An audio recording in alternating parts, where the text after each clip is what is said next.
Ready.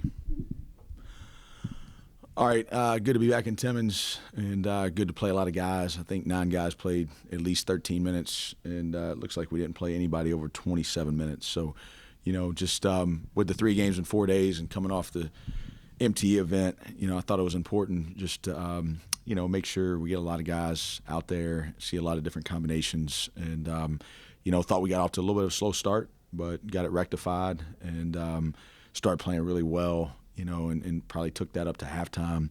And, we probably let off the gas a little bit in the second half, letting them score 47. But some of that, too, was on me in terms of, how much I was subbing. And, and also credit to them. He's done a really good job with that group. JT, I've got a lot of respect for him. And their post player, 21, gave us fits all day. And then they had guards really, really making some plays on the edges. And I can see why – they've had some of the wins that they've had to start the year off, and they're going to have a really good year. So, it's when you play some of those games for us, we like to be challenged there, and a program like Tusculum, playing a team that they're gonna battle for their league, and I think they're 7th in their region, D2 right now in terms of not just their league but their region in the polls. And so I thought for the quality of opponent and for us to be able to play a lot of guys, to shoot 73% in the first half and hold them to 36, I thought that was pretty good. Wish we'd have been able to sustain that in the second half, but sometimes that's a little bit of a coach's wish. Coach, I got one for you. They had their 3rd defensive rebound with 14:56 left in the first half. Got their 4th defensive rebound with 19:06 left in the second half. So to be able to play the amount of guys you did and have a little bit of sloppy start, for them to have 3 rebounds first half and for you guys to shoot, you made 18 of 20, got the offensive rebound on the 2 misses and scored. It kind of says a lot about your entire team because it wasn't like the same 5 guys in there the whole 15 minutes, last 15 minutes of the half. Yeah, I think we talked about that at halftime. We'd only missed 8 shots, but we had gotten 5 offensive rebounds. And I think Marcus got 2, Slauson got 2, or maybe Ben got 2, and Marcus had 1, something like that. Those 3 had 5 of them. And, that's something that we've really emphasized. And, Coach Johnson's led the way with that in terms of just daily accountability and watching film with guys. And, we've got some metrics that we have posted in the locker room on a daily basis of where we stand in our league and in the country. And, we know that's the area that we've got to be better in. And so far this year, that's probably one of the bright sides. I think it's really interesting when you compare the analytical data of the 2 starts. There's a couple things that jump off positively, and that's definitely one of them. I mean, we've been, I think, 19th in the country in defensive rebounding, and that's playing 2 I-majors, a Valley school and a Sunbelt school that the Sunbelt team in Old Dominion was as physical as anybody. And so, I think we're taking coaching. There's still some things we got to do better there, but I do think it's starting to show up in our identity a little bit, and it's definitely going to need to. One of the players that I thought got a good amount of action tonight this afternoon was Johnny Lawrence, and he got a little bit at the MTE, but just to talk about, he came in, hit a big 3, and you could see his, having not played in so long, you could see him kind of exude confidence. Would you just talk about his play today? Yeah, I mean, Johnny hit those 2 big threes, and that's something that he can really, really do. He got that late one up that I thought was going in right in front of us, but Johnny's got an elite shot, and Johnny's got to be a little patient with himself. He's been out a while, and basically almost a year and a half, and not quite a year and a half, but he's been out for a lot of time, and there's just some things that you can't substitute from playing, and execution-wise and on both ends, ball screen coverages, and knowing what to do when he's at the 4, knowing what to do when he's at the 5. He's got ability to help this team. There's no doubt about it because he's got size, he's long, he can shoot it.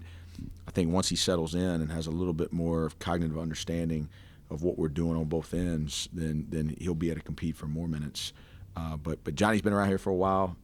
He's an awesome person, and I enjoy seeing all those guys out there playing. But it was funny. I told him going into halftime that I guess when I was little, the banks weren't open day after Thanksgiving, but they must be now.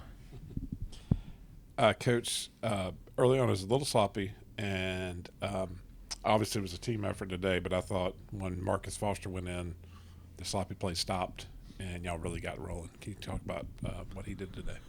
Yeah, I mean, I thought, the older three guys all had great days. He probably had the one in terms of what we were trying to do in the game. He probably had the one that stood out the most in terms of not just his scoring, but he led us in deflections today.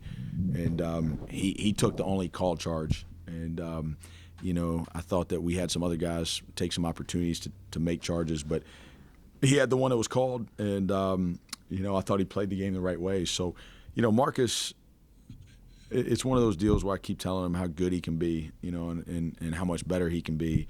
It's just a matter of how hard he plays. And, I've been proud of him. He's been warming up harder.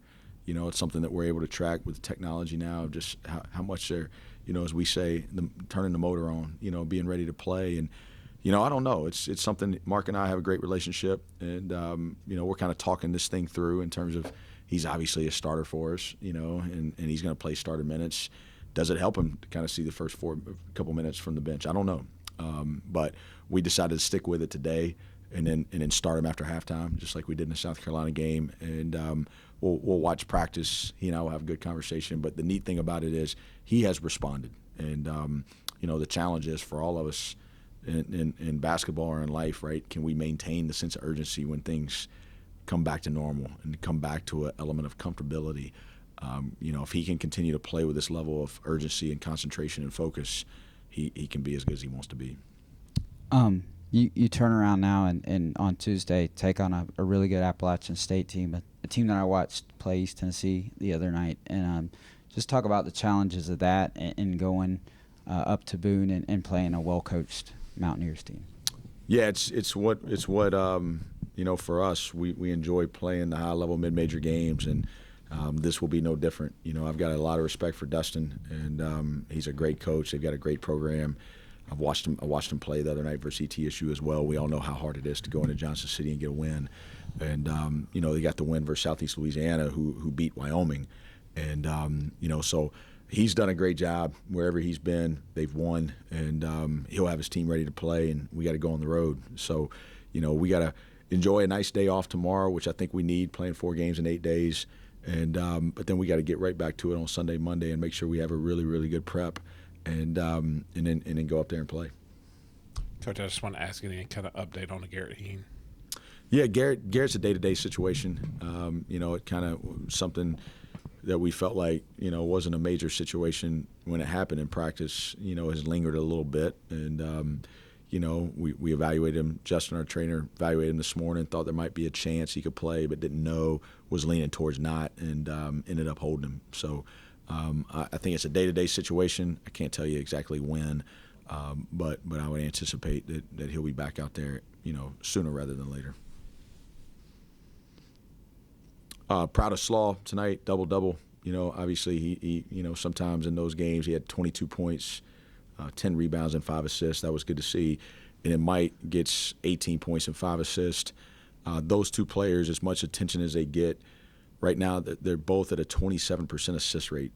And so they're scoring it, but Mike and Jalen are also distributing it and creating shots for others more than anybody on our team right now. And so we talk a lot about their scoring, but that is one thing to notice.